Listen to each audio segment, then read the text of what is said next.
بسم اللہ الرحمن الرحیم۔ السلام علیکم ورحمۃ اللہ وبرکاتہ۔ عزیز طلباء اکرام، امید ہے آپ سب لوگ خیریت سے ہوں گے۔ اس ویڈیو میں آپ کے سامنے عامہ پارہ کا سبق نمبر 58 پیش کیا جا رہا ہے، جس میں سورۃ اللیل کی آیت نمبر 12 سے لے کر آیت نمبر 21 تک بیان کی جائے گی۔ اعوذ باللہ من الشیطان الرجیم، بسم اللہ الرحمن الرحیم۔ ان علینا للہدی وان لنا للآخرۃ والأولی فانذرتکم نارا تلظی لا یصلاها الا الاشقی الذی کذب وتولی وسيجنبها الأتقى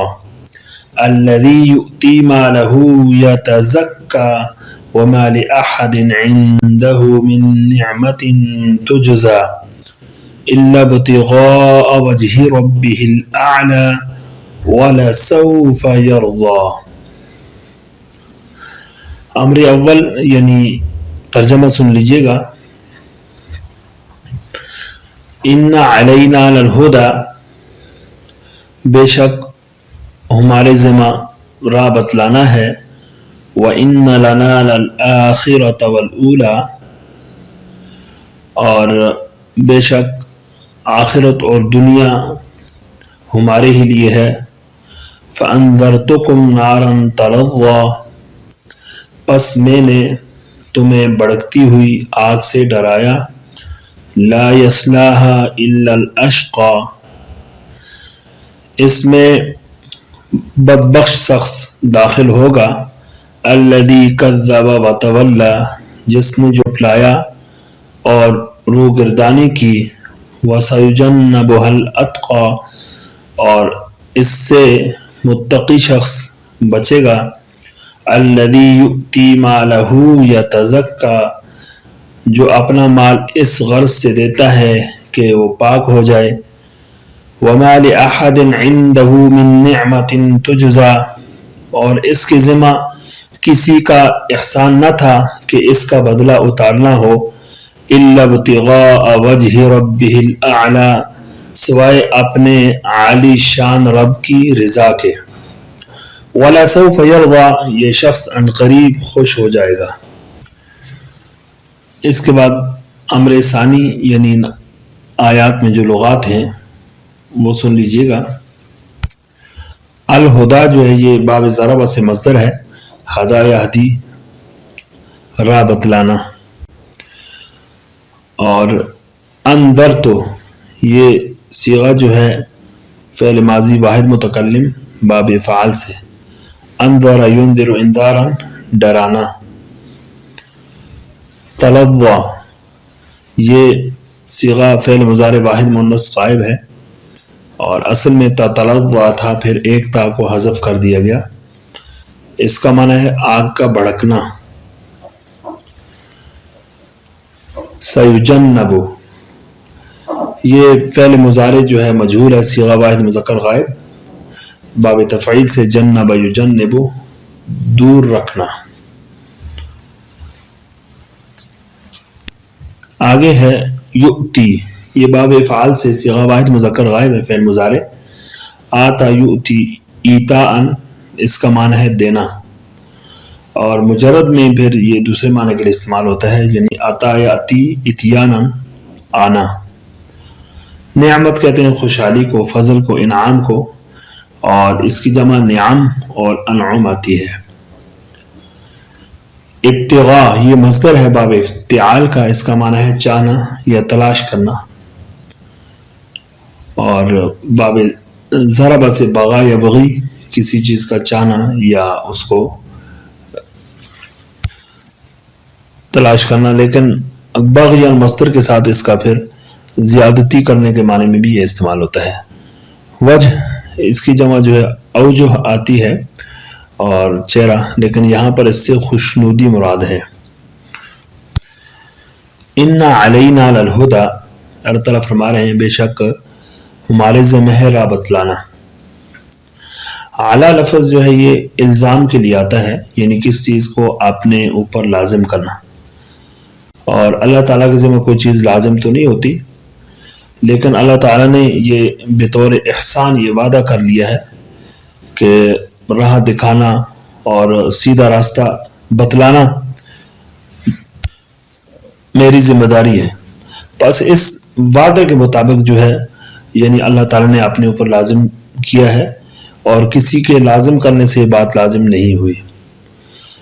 تو یہ اللہ تعالیٰ نے بطور فضل و احسان اپنے ذمہ لیا ہے کہ سب کو نیکی و بدی کی راہ اللہ تعالیٰ نے سمجھائی ہے، اور یہ اللہ تعالیٰ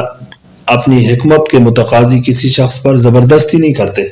کہ وہ نیک بنے، یا اسی طرح کسی کو برا یا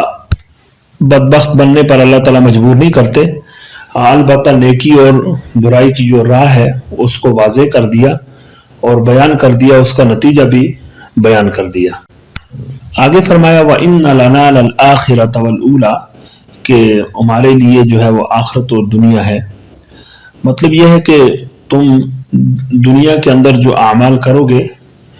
تو اس غلط فہمی میں نہیں رہنا کہ آخرت میں تمہارے سے کوئی باز پرس نہیں ہوگی، بلکہ دنیا ہمارے لیے، ہم نے اس میں راستہ آپ کو بتا دیا، اور آخرت میں بھی ہماری ہی حکومت ہوگی اور ہم ہی اس پر جزا و سزا دیں گے۔ فَأَنذَرْتُكُمْ نَارًا تَلَظَّىٰ، آگے اللہ تعالیٰ فرماتے ہیں کہ ہم نے آپ کو جو ہے تمہیں بھڑکتی ہوئی آگ سے ڈرایا۔ مطلب یہ ہے کہ پہلے تو راستہ دکھا دیا، ہدایت کا راستہ، اور برائی کا جو انجام ہے وہ بھی بتا دیا، اور اس کے اوپر برائی کے اوپر وعید بھی بتائی کہ جو شخص برائی کرے گا اور ہدایت پر نہیں آئے گا تو اخروی جو اس کی زندگی ہوگی وہ جہنم میں داخل ہوگا۔ آگے فرمایا لا يصلاها الا الاشقى الذي كذب وتولى، کہ جہنم تو اللہ تعالیٰ نے تیار کر رکھی ہے، لیکن جہنم میں بدبخش شخص جو ہے وہ داخل ہوگا جو حق سے روگردانی کرتا ہے اور دین حق سے اعراض کرتا ہے۔ اب جہنم میں جو ہے وہ دو طرح کے دخول ہوں گے، ایک تو جہنم میں کافر کا دخول ہوگا، تو کافر کا دخول جہنم میں جو ہے وہ دائمی ہوگا، ہمیشہ ہوگا، اور دوسرا جو ہے وہ گناہگار مسلمانوں کا دخول ہوگا۔ تو اس میں جو ہے اللہ تعالیٰ اپنے فضل سے ان کو بہت جلدی بھی نکال سکتے ہیں، اور اسی طرح وہ ان کو ان کے گناہوں کی سزا دینے کے بعد پھر نکالیں گے اور جنت میں داخل کریں گے۔ وَسَيُجَنَّبُهَا الْأَتْقَى الَّذِي يُؤْتِي مَالَهُ يَتَزَكَّى، اور اس جہنم سے بچ جائے گا وہ شخص جو اللہ سے ڈرا، جس نے تقوی اختیار کیا، اور آگے وہ ان خیر کے کاموں میں سے ایک کام ذکر کیا کہ الذی یؤتی مالہ یتزکا، جو اپنا مال جو ہے وہ اس غرض سے دیتا ہے تاکہ پاک ہو جائے۔ اب ایک یتزکا کا مطلب یہ ہے کہ وہ پاک ہو جائے، وہ شخص پاک ہو جائے، گناہوں سے پاک ہو جائے، اور دوسرا مطلب یہ ہوتا ہے کہ یتزکا کہ وہ مال پاک ہو جائے۔ تو ایک صورت میں اس سے مراد جو ہے وہ صدقہ ہے واجبہ، زکوٰۃ مراد ہے، اور دوسری صورت میں اس سے نفلی صدقات وغیرہ، اور یعنی تمام ہر قسم کے صدقات مراد ہیں۔ وَمَا لِأَحَدٍ عِنْدَهُ مِن نِعْمَةٍ تُجْزَى، یہ جو آیت ہے اگرچہ جو اپنے مضمون کے اعتبار سے یہ عام ہے، لیکن اس کا سبب نزول وہ ایک خاص واقع ہے کہ حضرت ابوبکر صدیق رضی اللہ تعالیٰ نے جو غلام تھے، حضرت بلال رضی اللہ تعالیٰ اور دیگر کئی لوگ، ان کو کافروں اس کی قید سے جو ہے خرید کر اللہ کی رضا کے لیے آزاد کر دیا، تو اس پر یہ آیات نازل ہوئی کہ وَمَا لِأَحَدٍ عِنْدَهُ مِن نِعْمَةٍ تُجْزَى، کہ اس کے ذمہ کسی کا احسان نہیں ہے کہ اس کا وہ بدلہ اتار رہا ہو، إِلَّا ابْتِغَاءَ وَجْهِ رَبِّهِ الْأَعْلَى، سوائے اپنے عالی شان پروردگار کی رضا طلب کرنے کے۔ یعنی یہ خرچ کرنے کا جو اس نے کام کیا، غلاموں کو خرید کر آزاد کیا، وہ کسی احسان کے بدلے میں نہیں تھا، بلکہ محض جو ہے وہ اللہ تعالیٰ کی رضا کے لیے اس نے یہ عمل کیا۔ وَلَسَوْفَ يَرْضَى، یہ شخص ان قریب خوش ہو جائے گا، اس آیت میں اللہ تعالیٰ نے اس پر جو ہے اپنا جو اعزاز و اکرام ہوگا اس کا ذکر کیا کہ اس شخص کو آخرت میں اتنی زیادہ نعمتیں ملیں گی اور دائمی نعمتیں ملیں گی جس سے وہ خوش ہو جائے گا۔ غرض اس آیت میں حضرت ابوبکر صدیق رضی اللہ تعالیٰ کے لیے جو ہے وہ عظیم قسم کی خوشخبری ہے۔ اللہ تعالیٰ سے دعا ہے کہ ہمیں بھی جو ہے اپنی رضا والے اعمال نصیب فرمائے اور ہم سے بھی راضی ہو جائے۔ اس کے بعد امر رابع یعنی ان آیات کی ترکیب سن لیجیے گا۔ اِنَّ عَلَيْنَا لَلْهُدَى وَإِنَّ لَنَا لَلْآخِرَةَ وَالْأُولَى۔ ان حرف مشبہ بالفعل ہے، علینا جو ہے یہ جار مجرور مل کر متعلق ہو جائے گا شبہ فعل مخصوف کے ساتھ، اور یہ خبر مقدم ہے۔ اور للہدا لام جو ہے تاکید کے لیے، الہدا یہ اسم مؤخر ہے انا کا۔ انا اپنے اسم اور خبر سے مل کر جملہ اسمیہ ہو کر یہ معطوف علیہ، واو جو عاطفہ ہے، اور آگے ان لنا للآخرۃ والاولی یہ اس کی ترکیب بھی سابقہ ترکیب کی طرح ہو کر یہ معطوف بن جائے گا، پھر اپنے معطوف علیہ مل کر یہ جملہ معطوفہ ہوا۔ آگے دیکھیے گا فَأَنذَرْتُكُمْ نَارًا تَلَظَّىٰ لَا يَصْلَاهَا إِلَّا الْأَشْقَىٰ الَّذِي كَذَّبَ وَتَوَلَّىٰ۔ فا جو ہے اس میں استنافیہ ہے، اور اندر تو فعل، تو ضمیر فاعل ہے، کم ضمیر مفعول بھی اول، نار موصوف اور تلظّیٰ فعل ہے، اور ضمیر اس کا جو ہے یہ فاعل ہے۔ فعل اپنے فاعل سے مل کر یہ موصوف کے لیے صفت اول، لا یصلا یہ فعل ہے، اور ہا ضمیر مفعول بھی، الا حرف استثناء، الاشقى موصوف، الذی اس موصول، کذب فعل ہے، ضمیر فاعل ہے، یہ معطوف علیہ ہو جائے گا، واو عاطفہ، اور تولا فعل فاعل مل کر معطوف، پھر معطوف علیہ اپنے معطوف سے مل کر یہ صلہ، موصول اپنے صلہ سے مل کر صفت، پھر موصوف اپنی صفت سے مل کر یہ مستثنی مفرغ فاعل، لا یصلا فعل اپنے فاعل اور مفعول بھی سے مل کر جملہ فعلیہ ہو کر یہ معطوف علیہ ہو جائے گا۔ وَسَيُجَنَّبُهَا الْأَتْقَى الَّذِي يُؤْتِي مَالَهُ يَتَزَكَّى،